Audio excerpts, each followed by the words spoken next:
नमस्कार, आप देख रहे हैं बाजार अगले हफ्ते और आपके साथ मैं हूं विपिन भट्ट। और यहां पर हमारी कोशिश होगी कि अगले हफ्ते बाजार के लिए आपकी एक अच्छी तैयारी की जाए ताकि पूरे हफ्ते आप इन्फॉर्म्ड रहें और बाजार की चाल को अच्छी तरह से समझें और एक अच्छा फ़ायदेमंद और सुरक्षित ट्रेड करें। तो चलिए अगले हफ्ते की तैयारी करेंगे और साथ ही आपके सवाल भी लेंगे कि अगले हफ्ते अगर आप बाज़ार को देख रहे हैं तो कौन सी चीज़ें जो आप जानना चाहेंगे और आपके पर्टिकुलर शेयर्स वगैरह जिसमें आप बाय सेल कॉल चाहते हैं या होल्ड करना चाहते हो, तमाम बातें आपको बताएंगे। और साथ ही इस हफ्ते को भी सेलिब्रेट करेंगे क्योंकि ये हफ्ता काफ़ी अच्छा रहा है बाज़ार के लिए। इनफैक्ट काफ़ी दिनों के बाद बाज़ार में इस तरह की रौनक देखने को मिली। तो ये सारी बातें करेंगे हम। हमारे साथ आज कार्यक्रम में मौजूद हैं आशीष बाहेती .com के फाउंडर आशीष बाहेती। आशीष, बहुत स्वागत है आपका कार्यक्रम में और आपसे ढेर सारी बातें करेंगे और अगले हफ्ते की रणनीति भी आपसे समझेंगे। लेकिन आशीष जी से बात करें उससे पहले ज़रा बाज़ार में आज के कारोबार को देख लेते हैं। सबसे पहले आज की बात, तो इस समय बाज़ार गुलजार है। तेज़ी का पंच लगाते हुए बाज़ार ने लगातार 5वें दिन अपने आप को बढ़त पर बंद रखने में कामयाबी पाई। सेंसेक्स आज 557 यानी शुक्रवार के दिन 557 पॉइंट चढ़कर बंद हुआ। तो वहीं निफ्टी की बात करें तो निफ्टी में पिछले 4 साल की सबसे बड़ी वीकली तेजी देखने को मिली। इस हफ्ते निफ्टी करीब 4.25% से ज़्यादा चढ़ा। तो वहीं मिड कैप स्मॉल कैप शेयरों में अच्छी खरीदारी रही। रियल्टी बैंकिंग इंडेक्स भी बढ़त पर बंद हुए हैं, हालांकि मेटल शेयरों में दबाव देखने को मिला। तो ये तो बात हुई कि आज का कारोबार कैसा था। लेकिन अगर हम पूरे हफ्ते की बात करें तो देखिए निफ्टी में 4 साल में सबसे शानदार वीकली गेंस आए हैं। इस हफ्ते निफ्टी 4.25% से ज़्यादा बढ़ा है। निफ्टी में वीकली गेंस में 4 साल का रिकॉर्ड भी टूटा है। 7 फरवरी 2021 के बाद इंडेक्स में सबसे बड़ी इंट्राडे तेज़ी हमने आज देखी है।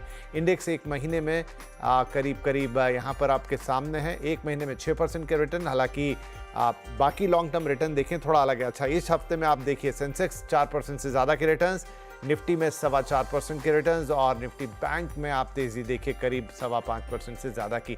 मिड कैप और स्मॉल कैप इंडेक्स जहां सबसे ज़्यादा पिटाई वहां सबसे ज़्यादा कमाई भी फिर से लौटती हुई दिखाई दे रही है। तो ऑलमोस्ट 0.8% के रिटर्न्स आए हैं मिड कैप के अंदर और स्मॉल कैप्स में भी शानदार रिटर्न। कौन से शेयर्स यहां पर अच्छा परफॉर्म करते हुए नजर आए इस हफ्ते? SBI लाइफ ने 11% से ज़्यादा के रिटर्न दिए, श्रीराम फाइनेंस में 9.25%, HDFC लाइफ में 9% से ज़्यादा और डॉक्टर रेड्डीज़ में 8.25% से ज़्यादा के रिटर्न आते हुए हमने देखे। हालांकि टेक महिंद्रा और ITC यहाँ पर हमने क्या मार पड़ती हुई भी देखी है इस हफ्ते। तो ये तो बात हुई पर्टिकुलर इंडाइसिस की। अब जरा देखते हैं कि जो मुख्य लोग हैं बाजार में पैसा लगाने वाले और निकालने वाले भी, इनफैक्ट तो FIIs ने देखिए 20 मार्च तक का डेटा है हमारे पास, 22,000 करोड़ से ज़्यादा की बिकवाली यहाँ पर कर दी। और मार्केट के क्या हाल थे बीच में आपने देखे ही देखे। और लेकिन साहब ने उसके मार्केट को बहुत हद तक संभाल लिया। 20 मार्च तक का डेटा ये भी है, 33,483 करोड़ रुपए की DIIs ने खरीदारी भी की है। और इसीलिए आपको इस हफ्ते बाजार में एक बढ़िया मोमेंटम, एक बढ़िया पॉजिटिव मूव आता हुआ दिखाई दिया है। राइट, तो ये हो गए FIIs DIIs के आंकड़े। तो कुल मिला के बाजार के लिए एक ऐतिहासिक हफ्ता रहा है।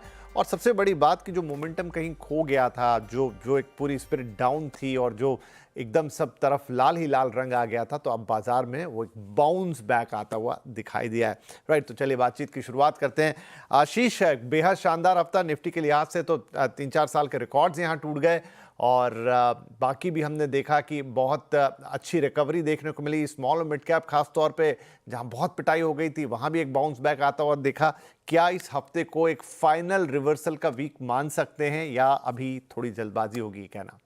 गुड इवनिंग विपिन जी। देखिए, थोड़ी जल्दबाजी रहेगी एक रिवर्सल को इसे क्लेम करना, क्योंकि हमने देखा था कि 29 इयर्स के बाद निफ्टी में ऐसा हुआ था कि 5 मंथ्स बैक टू बैक गिरावट देखने मिली थी। तो मैसिव करेक्शन या शॉर्टिंग निफ्टी में विटनेस किया था हमने। और उसी का एक परिणाम है कि एक शॉर्ट कवरिंग रैली देखने मिली है। देखिए, जितनी बड़ी शॉर्ट कवरिंग हुई थी, रैली भी शॉर्ट कवरिंग की थोड़ी सी स्टार्ट हुई है और वो भी 1000 पॉइंट की बनी पूरी। ऑलमोस्ट अगर आप थोड़ा-सा डेटा देखेंगे तो दिवाली के आस-पास से ये शॉर्टिंग चालू हुई थी और होली तक ये शॉर्टिंग रही। एक शानदार वीक ज़रूर रहा। निफ्टी ने अपने सारे की अहम मूविंग एवरेजेस को रिकवर किया इस वीक में, लेकिन अभी भी 200 एमआ से काफ़ी नीचे है। और जब तक 200 एमआ हम टेक्निकल एनालिसिस के टर्म्स में बोलते हैं, उसके नीचे तब तक बड़ी तेज़ी वहाँ से एंटिसिपेट नहीं कर सकते। तो निफ्टी में जो बड़ी तेजी होगी वो 24,000 का एक बिग हर्डल है, उसको क्रॉस करने के बाद हम सोच सकते हैं कि एक बड़ा मोमेंटम निफ्टी में वापस बनता हुआ देखने मिलेगा। अभी हमें लग रहा है कि एक अच्छा मूव ज़रूर बना है, लेकिन ऊपर में रेजिस्टेंस एरिया जो है वो 23,600 का जो ज़ोन है, 23,500 से 600 का, वो एक रेजिस्टेंस एरिया की तरह काम करने वाला है और वहाँ पे आके निफ्टी थोड़ा-सा एग्ज़ॉस्ट होगा। एक अच्छा मोमेंटम ज़रूर बना निफ्टी, बैंक निफ्टी दोनों में। इस हफ्ते में मैंने ये देखा कि सेक्टर रोटेशंस बहुत अच्छे रहे। बड़े जो दिग्गज हैं उनकी तरफ से कंट्रीब्यूशन नहीं आया, लेकिन मिड कैप और ब्रॉडर मार्केट इंडेक्स में बहुत अच्छी मोमेंटम हुई है। रिलायंस अभी भी 1270 के आस-पास में ही ट्रेड किया, तो रिलायंस का ऐसा कोई मेजर कंट्रीब्यूशन नहीं रहा। हमने आईटी देखा पूरे हफ्ते में 2 दिन चला, 1 दिन वापस गिरा। तो ओवरऑल आईटी से भी नेगेटिव कंट्रीब्यूशन रहा, तो ओवरऑल जो कंट्रीब्यूशन आता हुआ देखने मिला वो हमें बैंक्स से काफ़ी अच्छा देखने मिला है और mid cap and small cap इनमें बहुत अच्छी मोमेंटम रही है। तो हमारी एक सलाह रहेगी कि अभी स्टॉक स्पेसिफिक मूव्स बहुत अच्छे मिल रहे हैं, उन पे ज़्यादा फोकस करें। सेक्टर रोटेशंस काफ़ी अच्छे हो रहे हैं, वहाँ फोकस करें। इंडेक्स में अब इन लेवल्स पे जो सलाह है कि 23,100 के आसपास में 23,100 से 150 के आसपास में अगर निफ्टी कहीं डिप में आता है, तो वहाँ पे खरीदारी की जा सकती है। 23,000 का स्टॉप लॉस लगाकर ऊपर में 23,500 से 550 तक का जो ज़ोन है, वहाँ प्रॉफिट टेकिंग देखने मिलेगी। सिमिलरली अगर मैं बैंक निफ्टी की बात करूँ तो यहाँ पे भी कोई डिप आए तो उसमें खरीदारी करें, अब इसे चेज़ ना करें इन लेवल्स पे, क्योंकि हमें लग रहा है कि 5 दिनों की गिरावट के बाद शायद एक पॉज़ डे देखने मिल सकता है, थोड़ा-सा करेक्शन। इंट्राडे डिप्स काफ़ी अच्छी मिल रही है, आज भी हमने इंट्राडे में देखा एक डिप मिली थी और उस डिप को अपॉर्च्युनिटी की तरह यूज़ करें। जो बाइंग ज़ोन बनेगा बैंक निफ्टी में, वो 50,300 के आसपास में खरीदें। ऊपर में हमें लगता है कि 50,900 तक का ज़ोन देखने मिल सकता है। जो स्टॉप लॉस मेंटेन करना है, वो 49,900 का एक एसएल मेंटेन करें। जी, ठीक है। तो ये तो हो गया। अच्छा, एक सवाल और है आशीष, वो ये कि जो एक बाउंस बैक है, इस बाउंस बैक भले ही हम इसे परमानेंट माने ना माने, लेकिन क्या एक राहत की बात कहें या एक अच्छा एक मूव कहें कि जो मिड कैप और स्मॉल कैप जहां बहुत ज़्यादा पिटाई हुई थी, बाउंस बैक भी उनमें ही, मतलब वो ओवर परफॉर्म करते हुए दिख रहे हैं हमको लार्ज कैप्स के मुकाबले। Is it a good sign? जी, सर्टेनली ये काफ़ी अच्छा साइन रहा है और जिस हिसाब से पूरी ब्रेडथ मार्केट की सुधरी है, वो अच्छा है। ऐसा नहीं है कि कुछ ब्रॉड लाइन के 4-5 स्टॉक ने ये रैली को में कंट्रीब्यूट किया है। हमने देखा जो कंट्रीब्यूशन आया है, वो majorly across sectors and across stocks देखने मिले हैं और that is a very positive sign. लोगों के पोर्टफोलियो में भी काफ़ी राहत देखने मिली होगी। जी। अच्छा आशीष, तो फिर अब मंडे को आप कोई पर्टिकुलर स्टॉक या सेक्टर्स देख रहे हैं जहां पर सबको नजर रखनी चाहिए? स्पेसिफिकली बैंकिंग और एनबीएफसी में ध्यान रखिए। Both private sector and public sector banks दोनों में बहुत अच्छा मोमेंटम बन रहा है और ये पूरी रैली को लीड करते हुए देखने मिल रहा है, तो यहाँ पे ही फोकस रहना चाहिए। तो हमारी पिक रहेगी एक्सिस बैंक। इसमें खरीदारी की जा सकती है। जो स्टॉप लॉस इसमें मेंटेन करना है वो 1055 1055 का एक एसएल मेंटेन करे। शॉर्ट टर्म टारगेट 1100 के लिए इसमें खरीदारी करने की सलाह रहेगी। चलिए, तो यहां पर एक्सिस बैंक को खरीदारी की सलाह है। सोमवार के लिए 1100 रुपए के टारगेट्स होंगे आपके लिए और 1055 का स्टॉप लॉस जरूर लगा लीजिएगा। चलिए, तो सवाल जवाब के सिलसिले की शुरुआत करते हैं। हमारे पहले कॉलर हैं अरंग पंचाल साहब अहमदाबाद से। अरंग भाई, बहुत स्वागत है आपका। सवाल बताएं please. Good evening sir ji. Good evening. Sir ji, मेरे पास बीएससी लिमिटेड है 4570 के 100 शेयर। तो आज सुबह मैंने परचेज किए हुए, तो उसको होल्ड करना चाहिए। चलिए, आज ही खरीदे और आज ही, क्या बात है, 209 रुपए का फायदा हर शेयर पर। तो क्या आशीष अब ये टर्न अराउंड हुआ है? देखिए, लोगों के सब चीजें ही बदल गई। कहाँ लाल लाल लाल रहता था, यहाँ हरा निशान भी आ गया और पर शेयर 200 रुपए का फायदा। ये कह रहे हैं इन्होंने सुबह ही खरीदे हैं। वेल, क्या इसमें सलाह रहेगी? जी, विपिन जी, बहुत शानदार मूव रहा बीएसई में। 7.25% का इंट्राडे मूव था और जिस हिसाब से आज इसने 20 डेमा रीगेन किया है, ये तो एक फ्रेश ब्रेकआउट या एक ब्रेकआउट के स्टार्ट का आज आगाज हुआ है। मुझे लग रहा है जिस हिसाब से बीएसई का मोमेंटम बना है, ये शायद 5500 तक का भी मूव दिखा सकता है। तो अनदर 700 रुपए की मूवमेंट यहाँ से हम और एंटिसिपेट कर रहे हैं, तो होल्ड करने जी सर, थैंक यू। बड़ी प्रॉफिट में तो भी है, बस अपना जो स्टॉप लॉस है वो जिनका कॉस्ट है उसके आसपास में रखे और ऊपर की पूरी राइड को एंजॉय करें। ऊपर में 5500 का एक जोन है, वहां पे प्रॉफिट टेकिंग थोड़ी सी कर सकते हैं। चलिए जी, ठीक है। तो ये तो हो गई बीएससी के लिए बात। और अब अगले कॉलर है हमारे साथ mister Pawan Kumar from Gurgaon, Haryana. Pawan ji, good evening, बहुत स्वागत है। बताइए क्या शेयर्स ले रखे हैं, क्या भाव है? मेरी तरफ से आप सभी को राम राम। जो कैमरे के पीछे भी जो स्टाफ है सभी को मेरी तरफ से राम राम। और बहुत खुश क्या हूं बात मैं है। आज जो मेरी कॉल आज अटेंड हो गई। सर मेरे पास अडानी ग्रीन है सर, 2022 से ले रखे जुलाई 2022 से सर। और ये अभी मेरे समझ में नहीं आ रहा है, एक बार तो मेरे भाव पे आ गए थे, फिर अभी क्या करूं मैं, ये होल्ड करूं या सेल कर दूं इनको? ठीक है, एक बार आपके भाव पे आ गए थे, मौका मिस हो गया, लेकिन अभी क्या करें, एक शेयर पे 1100 रुपए से ज्यादा का नुकसान है। अडानी ग्रीन्स पे क्या करना चाहिए आशीष जी ने? जी देखिए, प्रेशर बना हुआ है काफ़ी मैसिव है, और हमने देखा कि जब नवंबर में न्यूज़ आई थी अडानी ग्रुप पे, तो इस स्टॉक में काफ़ी मैसिव करेक्शन देखने मिली। बाकी जो ग्रुप स्टॉक्स है उनमें फिर भी रिकवरी आ चुकी है लोअर लेवल से। ये स्टॉक अभी भी उन्हीं लेवल्स के आसपास में ट्रेड कर रहा है। जो नवंबर का लो था वो 882 के करीब का बना था, और स्टॉक 2 दिन पहले तक उसी जोन के आसपास में था। ज़रूर इस रैली में 2 दिनों में थोड़ा सा मोमेंटम अपसाइड में देखने मिला है, बट यहाँ पे हमें लग रहा है कि सेलिंग प्रेशर बरकरार रहेगा, और कोई पुल बैक भी आएगा तो वहाँ सेलर्स जो है वो एक्टिवेट हो जाएंगे। तो इनको सलाह ये रहेगी कि ऊपर अगर कोई पुल बैक मिलता है तो इसमें से एग्जिट करने की सलाह रहेगी। एक स्टॉप लॉस लेकिन जरूर मेंटेन करें, वो है 910 का 910 रुपए का एसएल, और इस पोजीशन में पुल बैक में एग्जिट करें। जी चलिए ठीक है, तो ये अडानी ग्रीन्स के लिए सलाह। और अब हम आगे बढ़ जाते हैं। हमारे अगले कॉलर हैं Suresh Agarwal from Lucknow. Suresh ji good evening, कैसे हैं आप और क्या सवाल पूछेंगे आज? बढ़िया है सर। मेरे पास टाटा स्टील है सर, 145 से। ओके, टाटा स्टील है आपके पास 145 रुपए का, और कितने शेयर है? 100 शेयर, राइट? 100 है। तो मुझे लग रहा है कि ये जो तेजी बाजार ने इस हफ्ते दिखा दी है, तो ये आपका लाल था शायद, लेकिन अब तो हरे में आ चुका है। 12 रुपए का फिलहाल आपको प्रॉफिट है हर शेयर पे, अच्छी बात। आशीष जी, अब यहां से टाटा स्टील में इन्हें क्या करना है? जी देखिए, मेटल्स में जो रैली है वो निफ्टी के रिकवरी से पहले स्टार्ट हो गई थी, और इसमें रिकवरी पहले देखने मिली, और मोमेंटम बहुत स्ट्रांग बना हुआ है। जिस हिसाब से चाइना से न्यूज़ फ्लोज आ रहे हैं और कंटिन्यूसली इनके स्टिमुलस के अनाउंसमेंट्स देखने मिल रहे हैं, काफ़ी पॉजिटिव है सेक्टर के लिए। और जिस हिसाब से स्टील ड्यूटी में भी हमने रिसेंटली एक्साइज के चेंजेस हुए, वो भी पॉजिटिव रहेगा इनके लिए। होल्ड करने की सलाह है। जो स्टॉप लॉस इन्हें मेंटेन करना चाहिए वो 150 का एक एसएल मेंटेन करे। ऊपर में हमें लगता है कि जो इसका शॉर्ट टर्म टारगेट है वो 169 तक देखने मिल सकता है।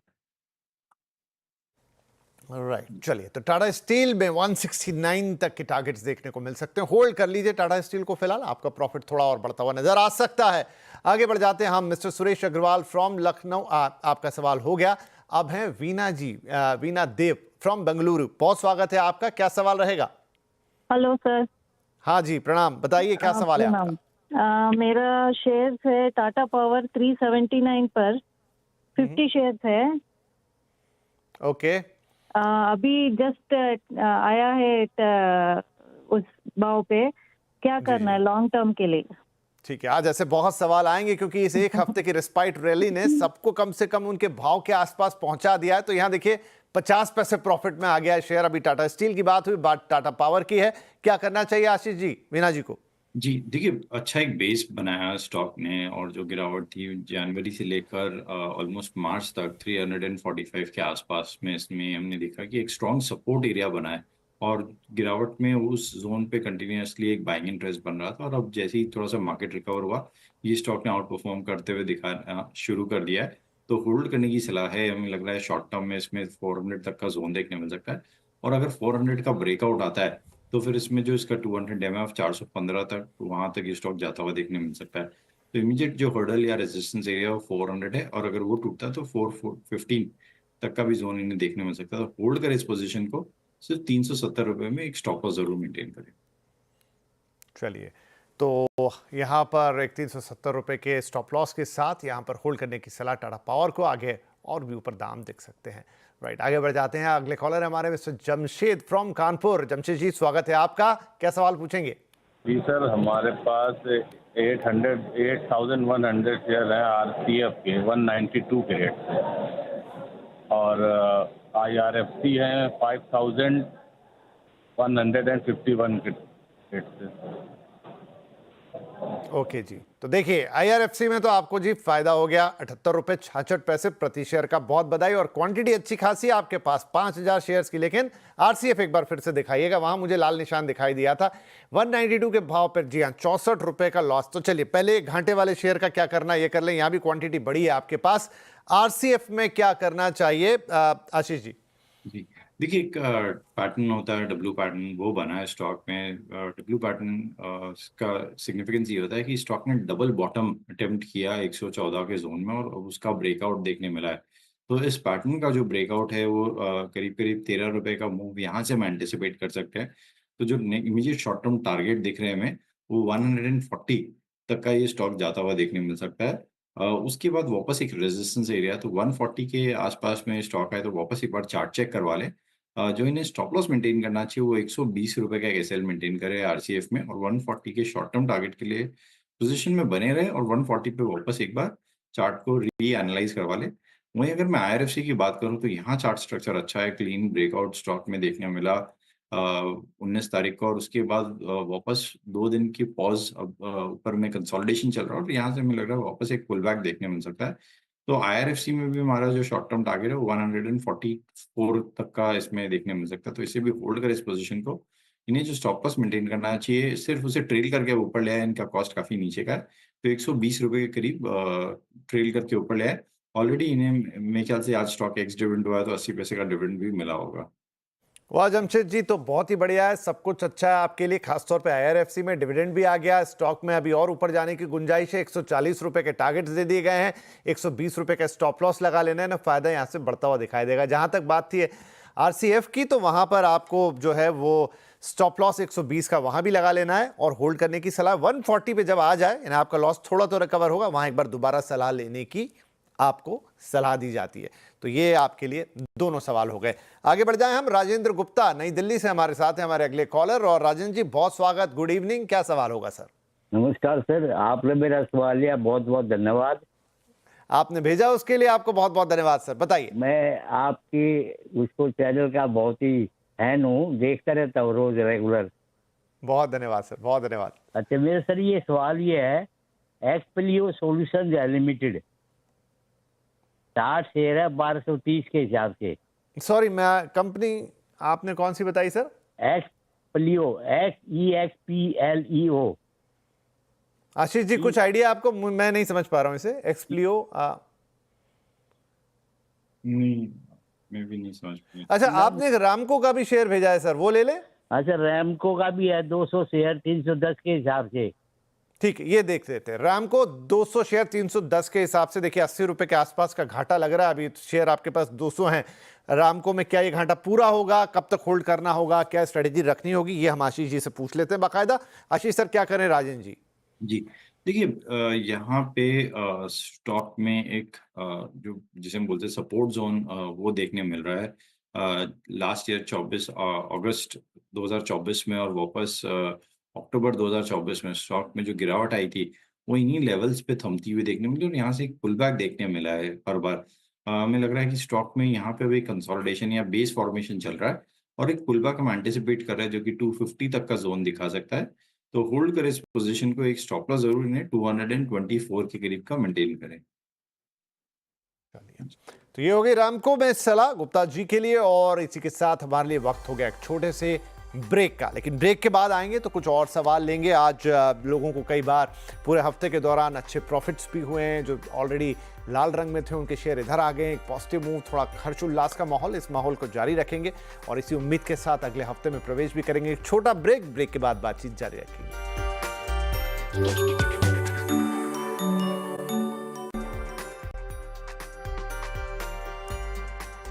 Welcome back. आप देख रहे हैं बाजार अगले हफ्ते, और हम अगले हफ्ते के लिए आपके लिए रणनीति तैयार कर चुके हैं और अब बात कर रहे हैं आपके इंडिविजुअल स्टॉक्स की। आशीष जी हमारे साथ बने हुए हैं, तो कुछ और सवाल हम लेंगे। यहां पर अगले कॉलर हैं सुमन परमानिक साहब, माफ कीजिए, फ्रॉम ग्वालियर। सुमन जी बहुत स्वागत है आपका, क्या सवाल होगा?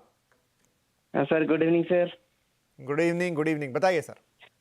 सर मेरा एशियन पेंट्स का शेयर मैंने ले रखा हूँ, 18 स्टॉक है। मेरा बाइंग प्राइस है 2285 है सर। बढ़िया है, फायदे में आप 2300 रुपए पे क्लोजिंग है आज की, तो आपको तो हो गया फायदा। एशियन पेंट्स एक अच्छा स्टॉक, लेकिन वही कहाँ खरीदा उस पर डिपेंड करता है और कितने समय से आपके पास है, राइट। आशीष जी, फिलहाल तो इनके लिए एक फायदे का सौदा है एशियन पेंट्स के, आगे इसमें और थोड़ी सी बढ़ोतरी दिख सकती है? जी देखिए, प्रेशर में है ये स्टॉक, और जो अल्ट्राटेक के अनाउंसमेंट के बाद से जब से इसमें गिरावट देखने मिली है नवंबर 2024 में, तब से स्टॉक में कोई रिकवरी नहीं देखने मिली। वो लेवल्स अभी भी इसने क्रॉस नहीं किया है, और बड़ा मोमेंटम हम तभी एंटिसिपेट कर सकते हैं जब इसमें 2500 का जो जोन है, 2550 का जो जोन है, 2500 से 2550, वो अगर ब्रेकआउट आता है तो फिर इसमें वापस एक 2770 तक का मूव एंटिसिपेट कर सकते हैं। अभी ज़रूर नीचे के लेवल से रिकवर हुआ है, बट थोड़ा-सा कॉशियस रहे इस पोज़ीशन में। स्टॉप लॉस जो इन्हें मेंटेन करना चाहिए वो 2250 का एसएल मेंटेन करे, और ऊपर में शॉर्ट टर्म टारगेट जो इसके देखने मिल रहा है 2400 तक का इस स्टॉक में मूव देखने मिल सकता है। जी, चलिए बढ़िया है। तो अब शायद समय हो गया समाप्त, राइट? चलिए, नहीं अभी समय बाकी है, so I am waiting for the cue from the PCR. चलिए अगला सवाल ले लेते हैं यहाँ पर एशियन पेंट्स के बाद, और वो है मिस्टर चिराग जैन का, मुंबई से कॉल कर रहे हैं। चिराग साहब गुड इवनिंग, क्या सवाल है आपका? चलिए, चिराग साहब नहीं, लेकिन उनका सवाल जरूर स्क्रीन पर हाजिर है। जीएम ब्रूवरीज यहाँ पर 777 रुपए के भाव पे 15 शेयर ले गए, लेकिन फिलहाल 140 रुपए के आसपास के घाटे में हर शेयर पर। तो चिराग को क्या करना होगा आशीष जी? जी, होल्ड करने की सलाह है। हमें लग रहा है कि एक पुल बैक अच्छा देखने मिल सकता है स्टॉक में, और इनका जो भाव है उसके आसपास में स्टॉक में मूवमेंट हम एंटिसिपेट कर रहे हैं, तो होल्ड करें इस पोजीशन को। जो इन्हें स्टॉप लॉस मेंटेन करना चाहिए वो 610 रुपए का कैसे मेंटेन करें।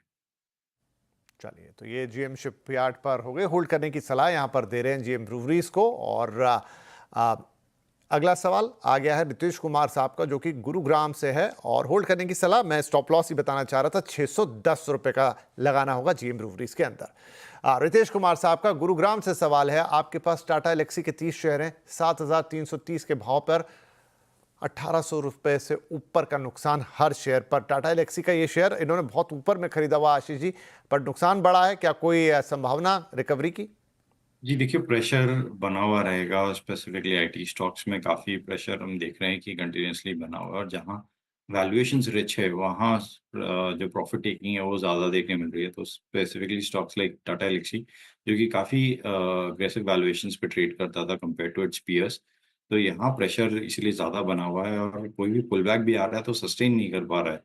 तो यहाँ कॉशियस रहे, एक स्टॉप लॉस जरूर मेंटेन करे, एक 5200 का, और हमें लग रहा है कि शॉर्ट टर्म में शॉर्ट कवरिंग एक रैली इसमें देखने मिल सकती है, जो कि सिर्फ 5900 तक का मूव दिखा सकती है, बट अगेन वो एक रेजिस्टेंस एरिया, और स्टॉक शायद वहां पे आके वापस एक सेलिंग प्रेशर देखने मिल सकता है इसमें।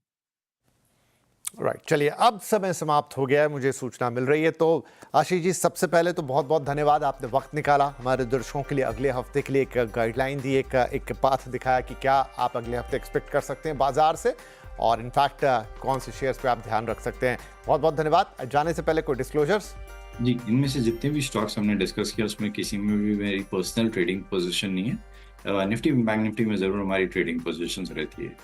जी सर, बहुत बहुत शुक्रिया, और सभी दर्शकों का भी शुक्रिया। और इनफैक्ट ये हफ्ता आपके चेहरे पे कुछ मुस्कान जरूर लेकर आया होगा। बहुत सारे निवेशकों के जो लाल रंग के पोर्टफोलियो थे अब थोड़े ग्रीन में आ गए होंगे, लेकिन उम्मीद पर दुनिया कायम है, इसीलिए हम उम्मीद करते हैं कि आगे अगले हफ्ते में भी इसी तरह का कुछ मूवमेंट देखने को मिलेगा। लेकिन ये मार्केट है, अनसर्टेनिटीज बनी रहती है, इसीलिए एक्सपर्ट्स की राय आपके लिए लेकर आते हैं ताकि आप एक सुरक्षित और फायदे का ट्रेड हमेशा करें। तो इन्हीं शुभकामनाओं के साथ आपसे इजाजत लेंगे, अगले हफ्ते फिर मुलाकात होगी, तब तक के लिए नमस्कार।